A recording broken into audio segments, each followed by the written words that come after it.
I never thought about it. It was just very clear. This is what I wanted to do, And if you want to do something, I mean, you want to travel the world, you want to go to Disneyland, whatever you aspire to do, then you take steps to accomplish that. You create the causes. It's simple, isn't it? Yeah. You want to go to grad school, or you want to go to college to start with, you want to graduate high school, then you do what's necessary for it. You don't want to do those things, then you forget it. Yeah. So it's a thing of just, I think really what do you want to do? And, if you're seesawing, you're the turkey on the fence when Thanksgiving is coming, it's a little bit dangerous situation, don't you think? Yeah. Some of you don't know about Thanksgiving. It's an American holiday based on a myth, and people eat turkey and stuffing and cranberry sauce and get drunk or whatever else they want to do. Yeah, American holiday. Yeah, 4th of July is American holiday. Then you eat hot dogs and French fries. And again, you eat too much and you drink too much and you have fun. Okay, anyway, enough about American holidays.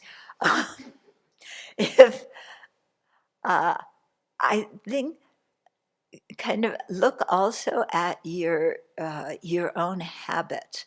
Are you somebody who takes a long time to make a decision? Do you jump at things quickly and impulsively and then regret it later because you didn't really understand what you were committing yourself to? Are you somebody who sits on the fence and goes back and forth? Are you somebody who goes around and asks everybody you know if they think you should do this or not? And if you've made a decision, then do you go and ask them if they agree with the decision or if they think you shouldn't do that? Are you somebody who, whenever you want to do something, you check your wallet? And if there isn't as much in it as you want there to be, which there never is, then you don't do that. Yeah? And so lack of money becomes not an excuse, but close to one, I think. Yeah. If you're, if you're a practical kind of person, you don't have enough money, then you go and you create the causes and you do what you need to do. But if you're, no, I don't know, maybe, then money becomes a very good way to excuse yourself from making that decision. Yeah. Similar with parental approval, similar with your friends' approval. We can rely on anything to say, well, that's why I can't do it. I think it's better just to be frank and say, actually, it's not what I want to do. Just be frank, you know.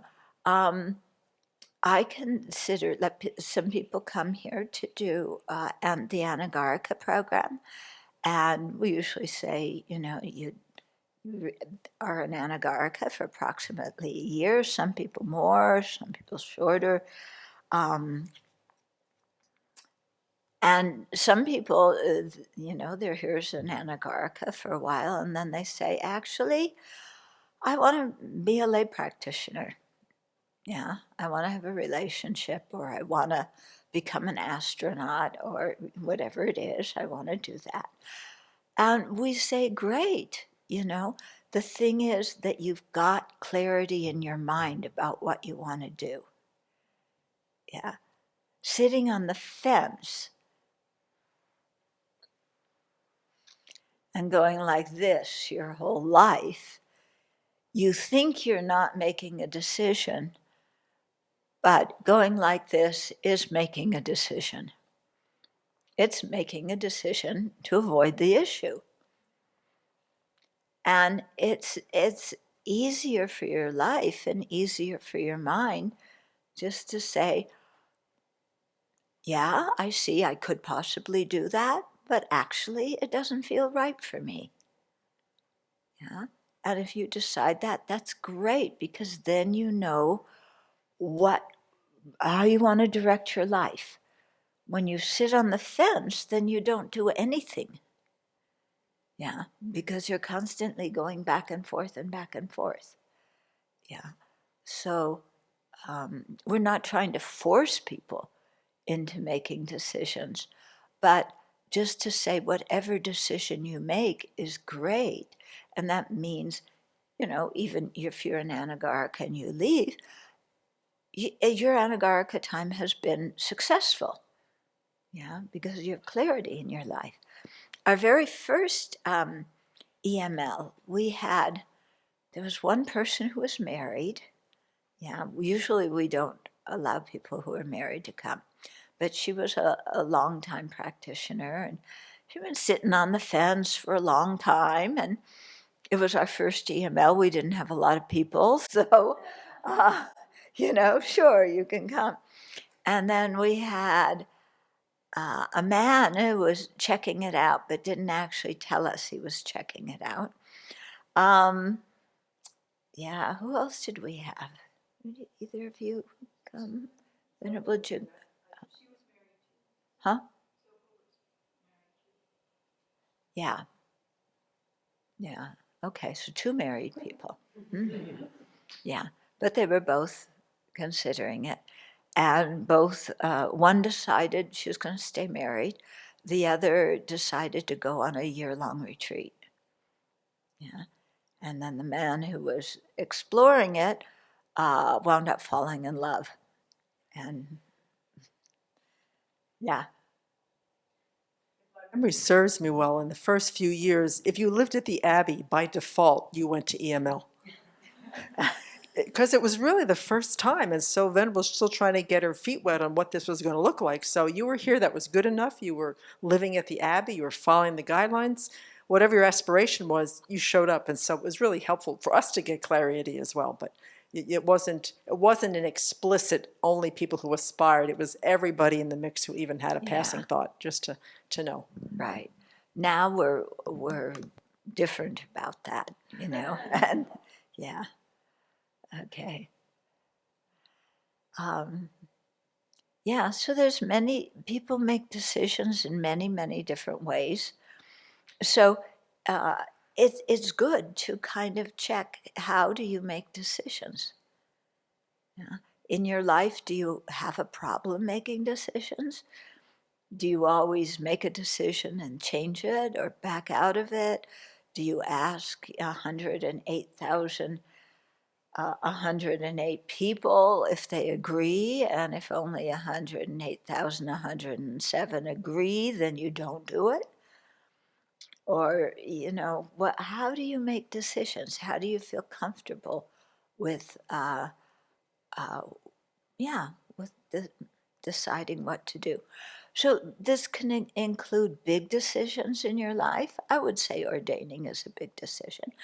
It can include small decisions also, whether you're going to go to this cinema or this restaurant or that restaurant. Yeah. My family, when they're going out to eat, they spend half an hour before they leave talking about which restaurant they're going to go to and what they're going to order. Sometimes they spend 45 minutes doing that. Yeah. It drives me totally buggy. It's like, let's just eat and then do something interesting, and get on with our life. But no, that's how they like to make decisions, and that gives them pleasure. And Do you want this food with this kind of sauce? Maybe they'll make it and they'll add carrots, or they'll take out the carrots, or, and you discuss that for a while. Yeah. Your family do that? No. Okay. So people are different, but it is a good opportunity to just check and see what your habits are about how you make decisions. What are your criteria for making decisions? Yeah, what criteria do you use to make a decision? Because we have criteria, but often we are not consciously aware of the criteria. Yeah, or the main criteria is, what do I feel like? Yeah, so is that how you make decisions? Whatever you feel like at that particular moment. Okay, so yeah, but going back and mulling it over and thinking about it. What about this? Like somebody, I'm wearing maroon. I don't like that color, but every day I have to put it on. But people tell me I look good in maroon. But that style clothes I don't like. You have a belt around your waist, and that's uncomfortable. I wonder if we can change the style of the robes. What would happen if I asked somebody at the Abbey if we could do that? And how would I redesign the robes? Well, I would have a short sleeve for the summer, and then a jacket that's long sleeves for the winter,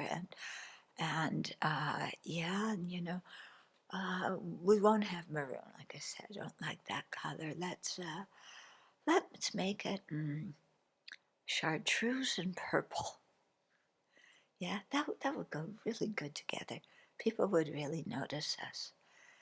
Yeah, and then we could have long robe, like they have in the Catholic Church or the Church of England. Oh, Church of England. Wow, they have lots of fancy stuff. They use brocade just like the Tibetans do. Now, should we have hats in our Mu-style robes? Well, yeah, okay, we'll have purple and chartreuse hats.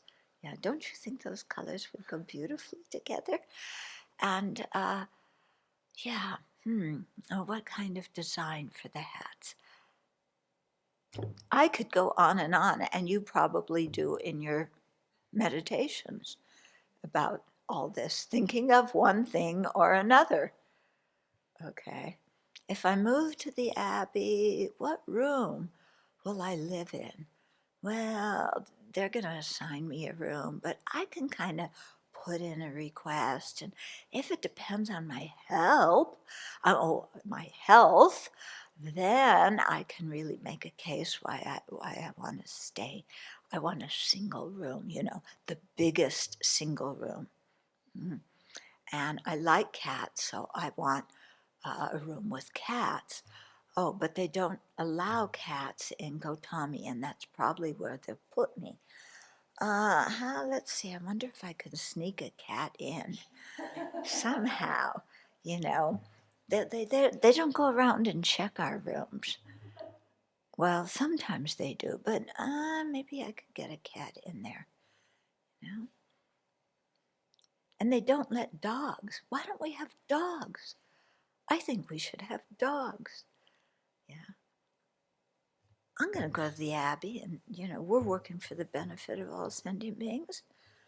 So we have deers and cougars and mice and voles and moles and cockroaches and everybody. Why shouldn't we have a dog? If we have bed bugs, the least we could do is have a dog. Why are we prejudiced against dogs anyway? It's fun doing this, isn't it? You can let your mind roam all over the universe. It's really quite amusing.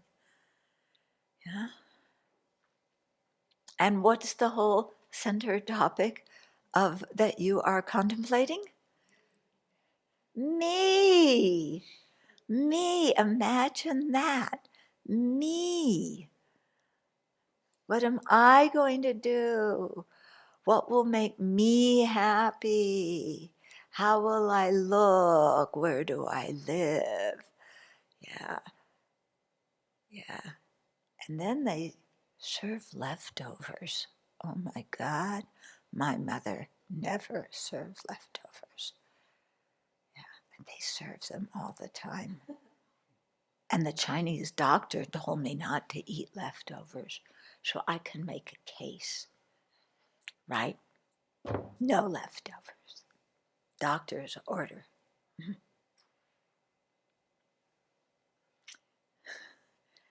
Okay. So anyway, that's some tips on making a decision or not making a decision. Or the point is learn how your mind works when it comes to making a decision. Yeah. This is the point. Observe how your mind works. Because there's habits in there. Habits of how you make a decision. And is your process of making a decision, is it reasonable? Well, yes, I consider all the factors deeply. I don't rush into anything. Yeah, so I'm examining the food at the Abbey, the cats, even the color of the carpets, because the color of the carpets tells me something about the people who live there, you know. And these people do not know how to choose the color of carpets very. So maybe that will be my role at the Abbey. Yeah. But my point is, like, learn about how your mind functions. And it can be quite interesting because you can then see sometimes if you waste a lot of time going round and round, round, round, round, round in circles. Yeah, and your whole life is spent going round, round, round, round, round, round in circles and never coming to any conclusion. Yeah. Or you make a decision, but your decision is, well, I have, my mom and dad are going to be really unhappy about that. Yeah. Well, mom and dad are senile. I'm not so sure they know what you're doing. That doesn't matter. If they knew, they would be unhappy. Or, my dog would miss me. Yeah. And I can't bring my dog to the Abbey, but my dog would be so lonesome without me. And I'm practicing kindness and compassion for sentient beings. So sorry, I'm not going to ordain. I'm going to stay with my dog. Mm-hmm. Or I'm just starting to be successful in my career. I worked so hard for this. And now, I've kind of gone through the grunt stuff and they're starting to recognize how smart and talented I am. My career is going to take off now. So I can't leave at this point. Yeah. I'll do my career. Yeah, I'll do my career. And I will earn a lot of money because I am talented and smart. And I will make donations to the monasteries. That's what I'll do. I cannot tell you how many people have told me that they're going to stay with their career and make donations. And we have not received donations. Yeah. Maybe they gave them somewhere else, or maybe they spent them on vacation. But it was basically a way of justifying their decision. Anyway, yeah, I think, did you get my point? Okay. Yeah, Or maybe you're the person who, I want to ordain. I know I wanted to ordain. You know, I went into that Dharma room the first time and it's like, I started shaking. I was doing the hokey pokey. Yeah, shake around. I was shaking because it became clear to me I want to become a Buddha and I've got to ordain tomorrow and it's got to happen. Yeah. So let's go around and find somebody who will ordain me quickly, quickly, quickly. Yeah, it says that in the verse. I shall become a Buddha quickly, quickly. So I will ordain quickly and more quickly and even more quickly. Yeah. And then Peter and I were talking this morning, you know, because he was actually saying that he thought our community was very good, and the people here. He said you worked hard.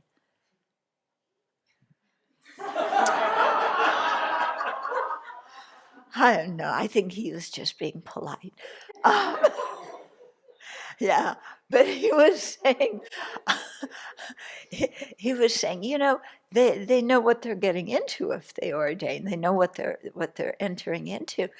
You know, because he's been to India and to many other Dharma centers, and many people, you know, they have ordination fever. They go and they get ordained, and they come out of the ordination saying, "I'm a monk. I'm a nun. Now what do I do? Now what do I do? I don't have any money, and this Dharma center says I have to pay to live here every month. What do I do? What am I supposed to study? I don't know what to study. I just took all these precepts. What are the precepts I just took? Nobody told me that I was taking precepts. They just told me I was ordaining. And now I have precepts. What kind? Yeah. I think I told you about the man who went to the preparing for ordination program at Tushita in Dharamsala. And he was very shocked because he was all set up to ordain with His Holiness to find out that he had to be celibate. He was planning on ordaining and going back and living with his wife and family. Okay, so is that how you make decisions? It sounds good, you're impetuous, you do it, and then you figure out the details, the major, minor details afterwards. Okay, so yeah, I think you got the point. Yeah, you got the point. Okay, so in your heart, what do you turn to for refuge? So don't worry about what the quote, quote, right answer is. But in your own experience, as you live your life, as things come up, where do you go for refuge? Where do you go for guidance or for help?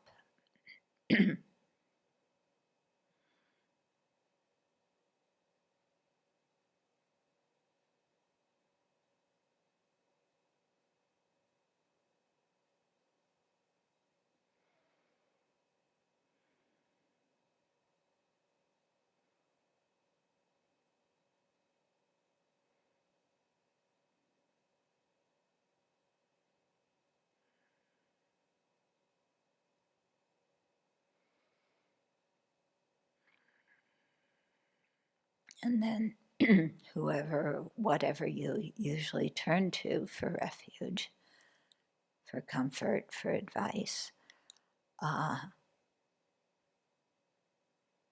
does it turn out well? Does, does the guidance you receive work for you?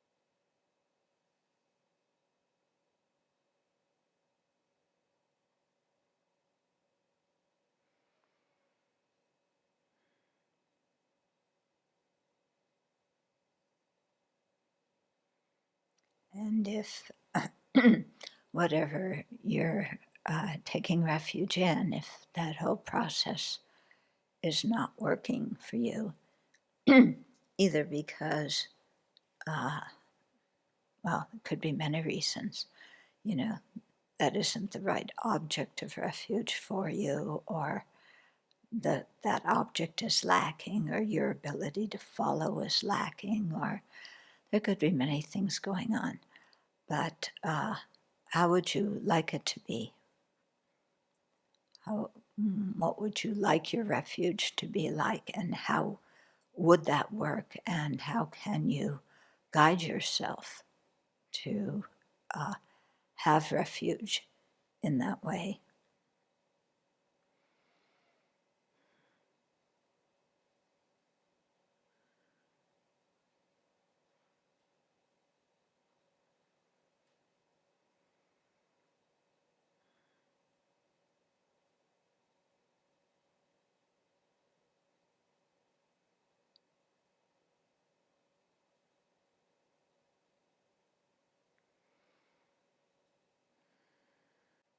So generate bodhicitta and try to take refuge in bodhicitta.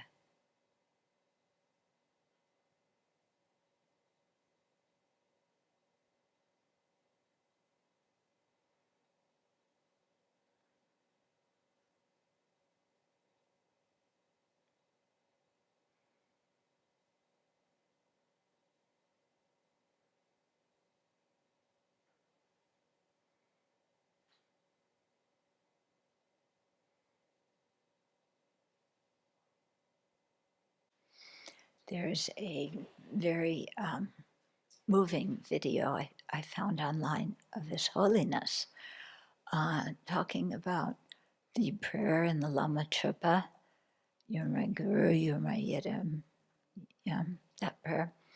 And he said bodhicitta is all those things.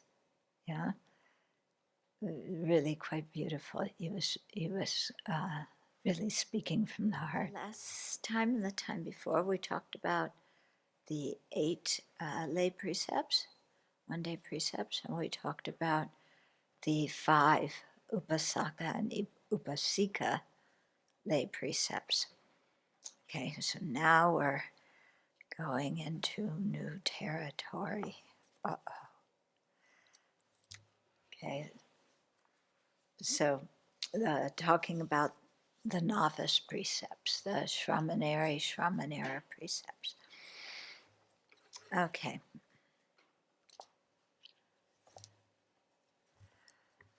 Okay, so the novice vows, novice precepts are to abandon 10 things, 4 roots, and 6 branches. So I'll just read the verse and then go through and explain it. Amusements and adornments as 2, 3 ... and accepting gold and silver. This division makes 6 branches, adding 3 kinds of falling away from making request to one's preceptor, leaving aside household marks, and wearing the marks of one gone forth. 13 things are to be abandoned. Okay, so what this means in simpler English is that there are 10 novice precepts. Now, some of you may go, well, but in the Tibetan tradition, you have 36. Yeah, right? You have 36. What are you saying, 10? Well, there is some way that I have yet to understand, and I have asked repeatedly many lamas about this and haven't found an answer, of how the Tibetans got from 10 to 36. I have no idea. So that is the answer to the question that you are probably going to ask me. In all of the Vinaya traditions, all of them say that the Shramaneri precepts, there are 10 of them. And even in the Tibetan ceremony, when you take them, you say 10. You don't say 36. Okay, so it's 10. Yeah, we're going on 10. The rest, you can go around and ask how they got 36. And if you find an answer that sounds reasonable, please tell me. Yeah.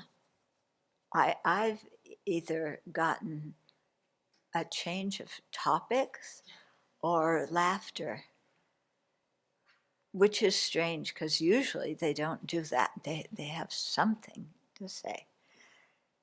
Okay, so let's count the 10. So the 4 roots are the 4 root ones that are the root in the Upasika one. Okay, so abandoning taking life, not taking what is not freely given. Here, the 3rd one is celibacy. 4th one is not lying. Okay, so those are the 4 roots. So if those are broken with all the different branches, like the motivation and correctly identifying the object, doing the action, completing the action, rejoicing about it afterwards. If all the branches are complete, then that is a root downfall. Okay, and in the case of the Shramanera precepts, you are no longer a Shramaneri or Shramanera. You go back to lay life. So this is a monastic ordination, but it's a beginning ordination.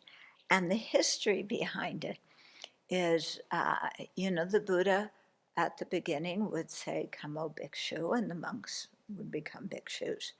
But then a lot of little boys started ordaining, and they would cry, they missed their mommy, and they would get upset about this and that. And so, uh, you know, the Buddha realized that becoming fully ordained was a bit too much when you're a young child. So he developed the Shramaneri ordination with 10 precepts, because these are the most important things to start with. Yeah. And so it was designed basically for children. Okay. Now you're going to say, but wait a minute, in the Tibetan system, that's the ordination the nuns take. So what's the story? They're grown women. Why are they taking that ordination? Okay. Well, first of all, before you take full ordination, also for the monks, you take the novice ordination. But the Tibetans do not have the lineage for giving the full ordination for women, because according to Vinaya, that ordination needs to be given by a cohort of monks and a cohort of nuns. And since they never had a Bhikshuni Sangha in Tibet, then they never had the ability to give the ordination. Okay? What we're doing here is we're going to Taiwan, or to the other countries where they follow a different Vinaya system, where the lineage for that system still exists. Okay, so that's how people here are becoming fully ordained. And we're having the men do that ordination too. It's the Dharma-guptaka one, because what we would like to do eventually at the Abbey is to be able to give both the bhikshu and bhikshuni ordination here. So we need to have the idea is to have both sanghas of the same Vinaya lineage. Okay, and there's a lot of debate about that, but we'll just leave that for another time. Okay, so those are the 4. Then you have 6 more. So, yeah, taking intoxicants, which we talked about before. Okay, handling money, And notice that one was not one of the 8 one-day precepts or anagarika precepts, but it is one of the novice precepts. Singing, dancing, playing music, watching entertainment, all those count as one. Okay. Then wearing ornaments, perfumes, any kind of adornments, and certain things like that. Eating food at improper times. We talked about that before, between dawn and midday. Okay, and then did I miss something? Intoxicants, money, food. What? I thought I said that. I didn't. Oh, yeah. So that's one, high and expensive beds and seats, and then the ornaments and perfumes. Okay. So let's go through and talk about why some of those are precepts, because this question often comes up. So we've been through the first 5. Anybody have questions about that at all? No? Okay. So what's with the entertainment one? Singing, dancing, playing music, don't we, we chant, aren't we singing? Yeah. If you go to the Tibetan monasteries, when they're chanting, those guys are like swaying to the music, Sangye chada soke chanam la janchu bardu dani kapsuchi. Have you ever seen them they're sitting in their lines and puja, and everybody, is that dancing? Are they singing? Okay, so if you're singing, you're doing so for amusement, yeah? The chanting, religious chanting, is supposedly done for another motivation. Namo Amito, oh, Namo Amito. We're exercising, it's not dancing, okay? So you have to keep in mind what it is you're chanting and why you're chanting it. Yeah. But what's wrong with singing? People always phrase it that way. What's wrong with it? Yeah. Just because it's prohibited in a precept doesn't mean there's something wrong with it. Okay. What it means in this case is that it is not conducive for your meditation. Because when you sing, yeah, you remember the tune afterwards, you sit down to meditate. And, all of a sudden, I can't get no satisfaction. Well, yeah, he was right. Or, I want to hold your hand. Some of you don't know what I'm talking about. It's dated material, Yeah,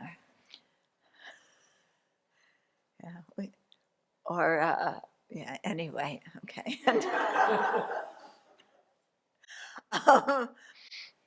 Okay, the melodies start going round and around with you, yeah? So that disturbs your meditation. You start planning dance movements in your meditation, okay? If you watch entertainment, you start out visualizing the Buddha, and then you end up visualizing, I don't want to give you any more dated material. Okay, but whoever it is, yeah, whatever movie it was, I don't know, maybe she's visualizing Star Wars, somebody else is, what's that guy, Spider-Man. You're replaying Spider-Man or Batman, or, you're going through the movies again, Okay, so it disturbs your meditation. Another thing about the singing and dancing is it is also something that we do to draw attention to ourselves. Okay? If we sing well, you know, we draw attention to ourselves and we like that attention. I am known as somebody with a beautiful voice. Yeah. Or you're a dancer. Yeah. And you draw attention to yourself through dancing. I am known, everybody wants to see me dance because I'm so whatever it is. Okay. So it's a way of drawing, worldly attention to oneself. And then also it interferes with our meditation. Yeah? And same with entertainment. We just go round and around in our meditation about it. Or you start imagining, well, what would happen? That was a really interesting movie about Mary, Queen of Scots. Well, how about if I played Mary, Queen of Scots? How would I do it differently? Okay, well, I try and avoid getting beheaded. Yeah, she got beheaded by her cousin. Yeah, so you think you have family problems? She had big family problems. Yeah, her cousin was the first Queen Elizabeth. Yeah. So cousinly love arrested her cousin and then chopped off her head.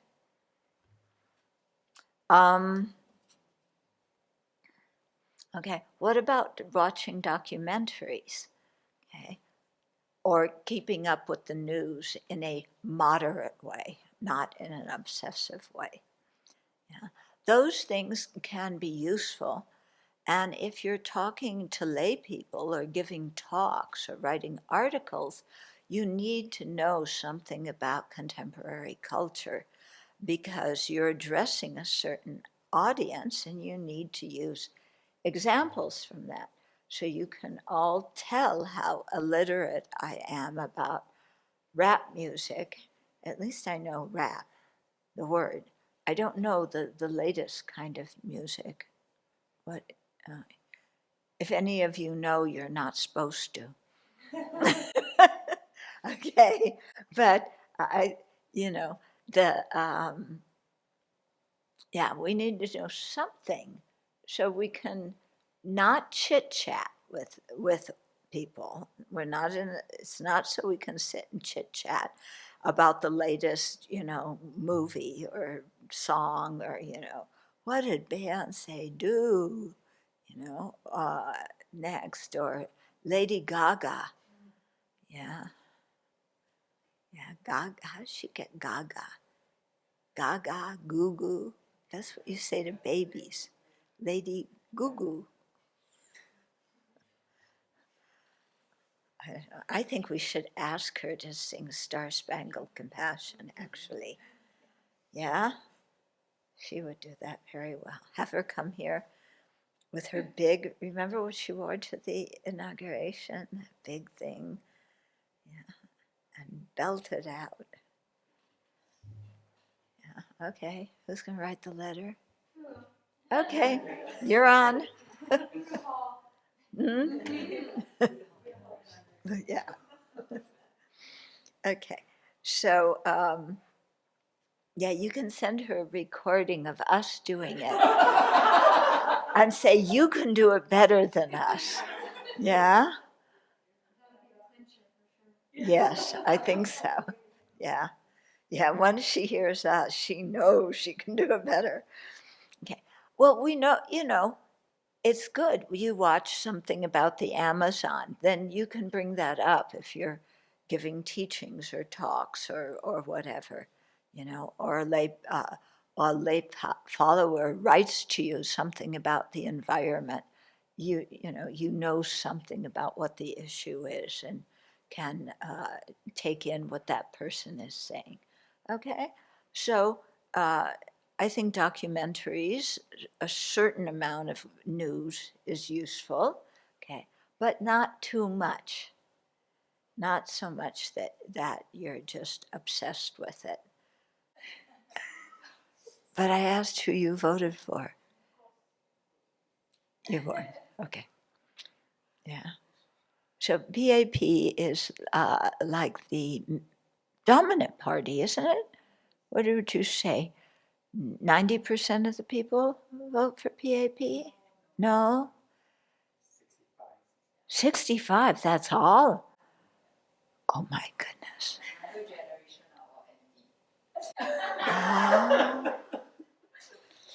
Oh, wow. Okay, so you see what I learned living in Singapore? Um, okay, so some amount of this kind of knowledge is helpful to talk to people and communicate with people. And when I travel around and I land in a new country, one of the first questions I ask whoever is picking me up is, what is the big issue, the big topic that is being discussed in your country right now? Yeah, what is on people's minds? Because if I know that, then when I'm talking about the Dharma, I can bring that into the Dharma discussion about, how mentally to deal with that kind of situation in the country and making examples and everything like that. Mexican president, um, AMLO. Yeah, he's not very well liked, is he? Liked? Like 65%. 65? He has kept 60 from 67 up to 80% before I left. Preferences, Oh my goodness. the biggest. Oh, I thought people didn't like him so much. Is he on Oh, the? people with money doesn't like him at all. Okay. Yeah. Does he favor? Is he in cahoots with the narcos? Well, there's a suspicious about it Okay. that he doesn't favor them, but he doesn't go after them either. Yeah. None of the Mexican presidents have that, or one did. No, No, it was none a of them? lie. Oh, he made it look like he was doing that. Like his chief of security is now being Prosecuted? judged here in the U.S. He's Ah, on a trial because they proved that he was in favor of one of the groups. So you have like three main groups, and normally they favor only one. So the other two are fighting. I mean, they can get killed or they fought, but the one that are like the lichens one, they stay. okay. Yeah. So if you know something about the politics in Mexico and the threat from the narcos, then you understand what the people are dealing with.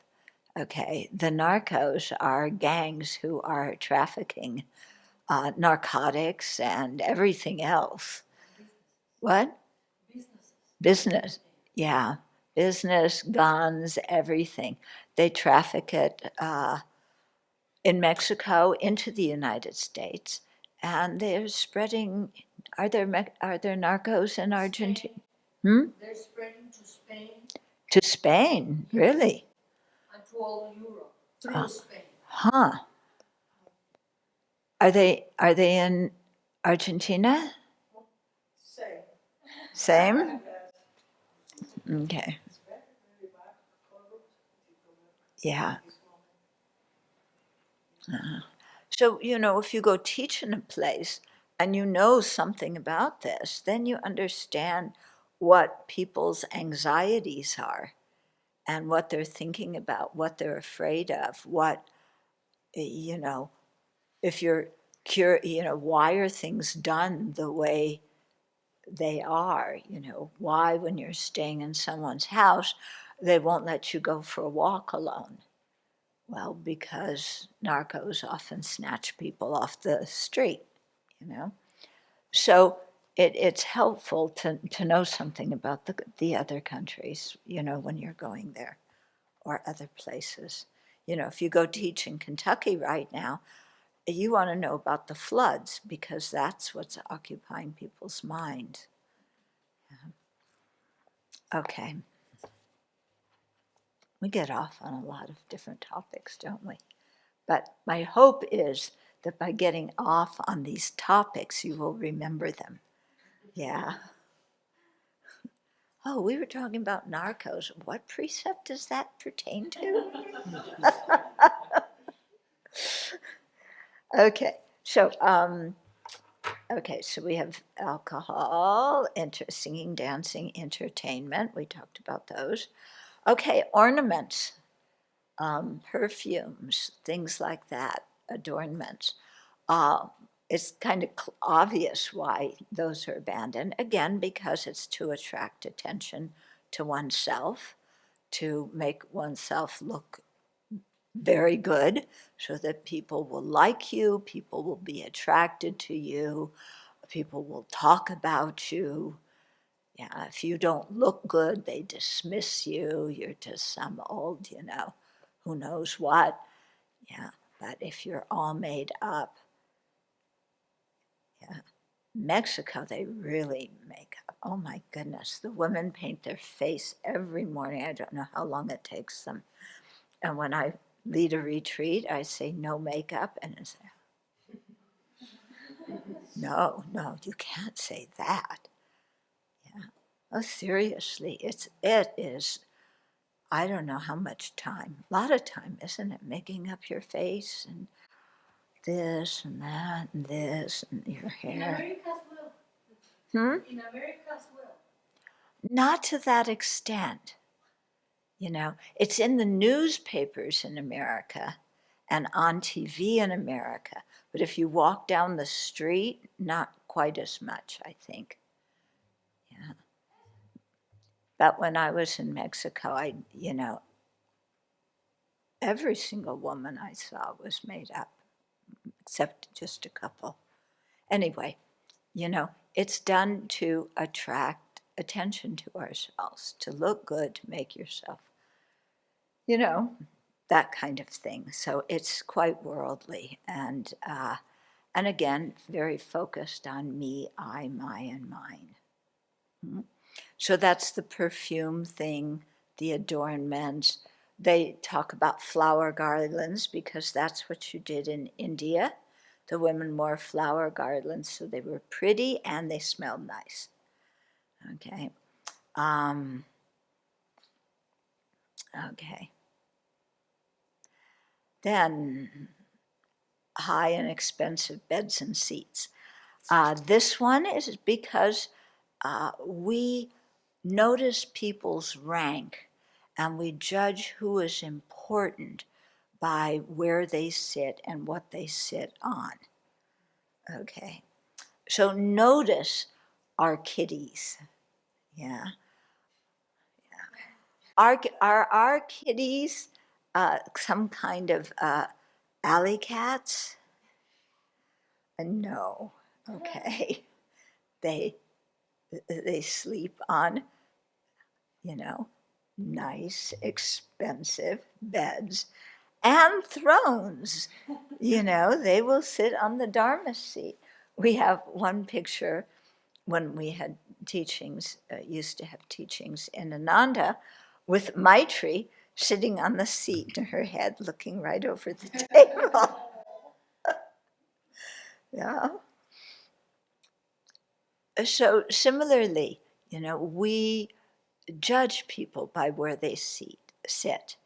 And in some societies, this is more apparent than others. So notice, who sits at the head of the table when you're eating a meal? Who sits at the head of the table? Yeah. The most important person sits at the head of the table. Yeah. And everybody directs their attention to him. Yeah. So you put the crying baby there. No, you don't put the crying baby unless it's in an adult body. Yeah. Um, yeah. Nice seats. Yeah. We'd sit on them to indicate our status. Yeah.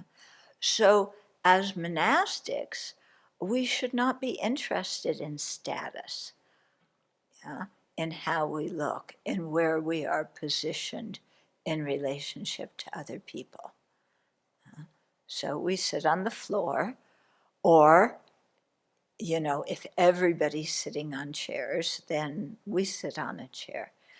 The precept is not to sit on something that's higher than a cubit. So cubits from your elbow to the top of your middle finger.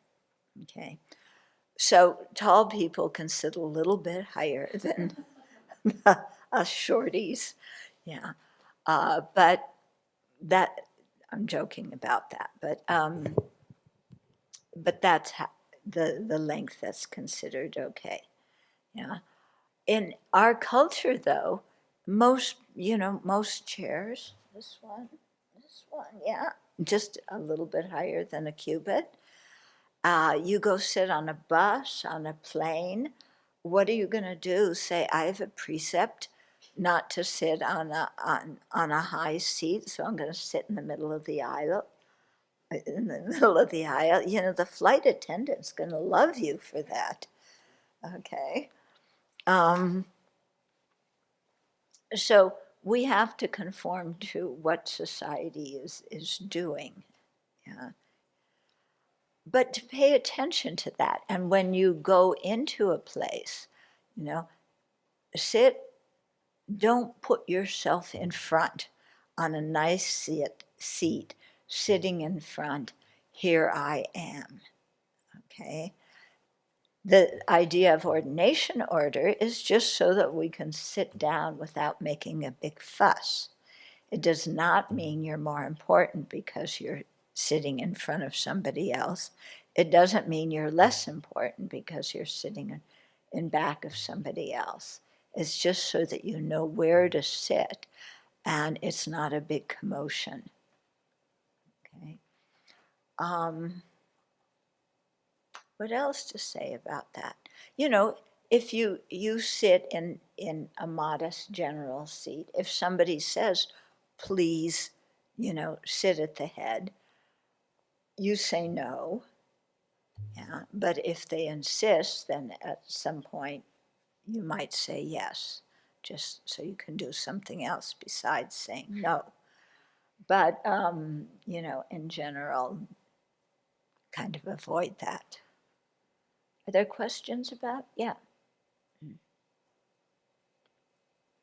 Well, this also relate to the eight precepts, right? What if some of the beds actually contains like birds' feathers or linings of the animal skins? Mm-hmm. Yeah, so what do we do with that? Yeah. Well, generally, we don't sit on animal skins and things like that. It's good if you can let somebody know beforehand what that you don't do that. That's the best. But sometimes you get into cars and people have leather seats, and what are you going to do? I'm sorry, I can't sit in your car. They say, well, there's the top, you can sit in the rack. We'll tie you on. Yeah, you can sit on the hood and wave to everybody. Um, yeah, you have to deal with the situation. If it's somebody you know well, then you can say, I don't sit on leather seats. If you're in a home where there's obviously non-leather seats. If you're in a vehicle and they came to pick you up, what are you going to do? Okay, so this kind of thing can be a little bit challenging. But also with beds, you may be hosted at somebody's house and they say, which bed would you like? And oh, that one looks nice and fluffy and 3 pillows and a double bed. And, oh, not double bed. It's a king size bed. I want that one. Yeah. No, you sleep on single beds, and you're low key. But it's interesting to watch the mind if that's something you're attached to. But I know that nobody here is attached to their bed. No one, no one. Everybody, when it's time to change rooms, everybody does so peacefully, no commotion. Yeah, right?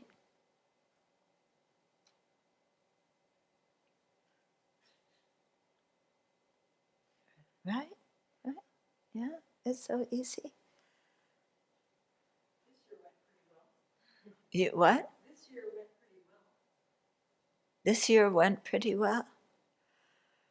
That's because the year before didn't. And we had to do something. Yeah.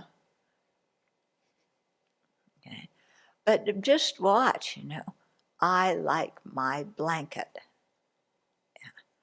I don't want anybody else's blanket. I don't care that they don't have bed bugs. Yeah. I want my blankie. And this has been my blankie since I was 3. And I take it everywhere I go. We're definitely partial. There are some health reasons for things. If you have a bad back, if you sleep on a mattress that's too soft, your back hurts more. Okay, better to sleep on a hard mattress. But it's also asking us, even if it's for a health reason, how big of a fuss do we make over it? Do we go and just politely say, I have a bad back? It's better if I sleep in a hard mattress. I'll take any room, any mattress, as long as it's hard. Or do you go and you say, I have a bad back and I need a hard mattress and I want it in this room and with this mattress because it's exactly the kind I like. And I'm not sleeping anywhere else. Okay, so there's different ways of communicating your needs. So I was wondering, can you also exaggerate in the sense that, for example, I find myself often sitting on the ground, whereas my family is sitting on a couch or whatever, or chairs. So, and I feel like I'm attached at sitting on the ground a little bit. If everybody else is sitting on the ground, or a lot of people are, and you feel more comfortable on the ground, that's fine. Okay. But if everybody else is sitting at the dining room table and you want to sit on the floor, kind of sacrifice your happiness and sit on a chair. Okay. Okay, so did we do all of those? Money. We haven't done money. Yeah, why not handling money? And what actually is that precept? Well, according to the rule, how it's described, because they didn't really use money in ancient India.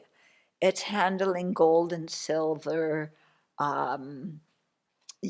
diamonds and rubies and, things that are seen as valuable in society that are often traded for other things. Yeah, so it doesn't have to be money as we know money. Okay, so why not handling? Well, what does handling mean? Yeah, I mean, it says touching.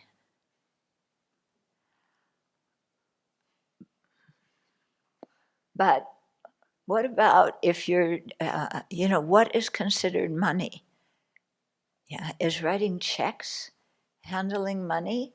You're not touching any money, but you're moving money. Okay, what about having a credit card? What about having a phone card or a Starbucks card? Ooh,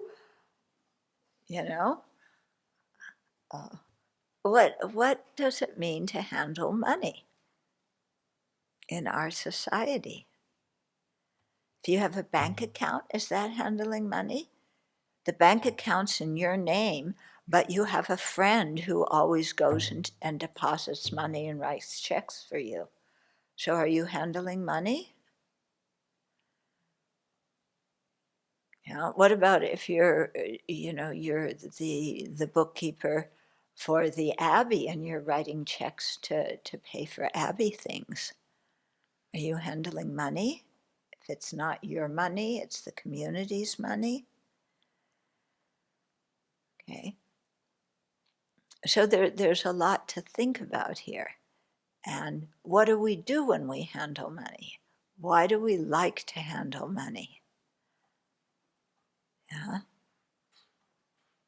And what kind of home did we grow up in? People who, you can't say everybody who's poor likes to handle money because they didn't have much. Sometimes it's the people who grew up with a lot of stuff who like to handle money because it brings them a sense of security. Yeah. But what does handle it mean? Especially now since cash is not widely used anymore.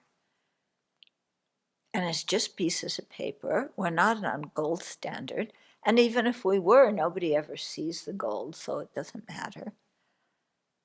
Yeah. If you own stocks, are you handling money? As a monastic, can you own stocks and bonds?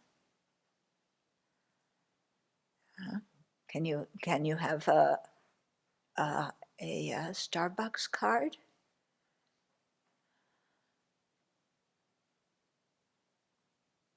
What about if somebody puts you in their will? Or doesn't put you in your will and you think you should be in their will? Okay. There's a lot of things actually to think about. And especially, what does money symbolize to us? What does it mean? Why do we like it?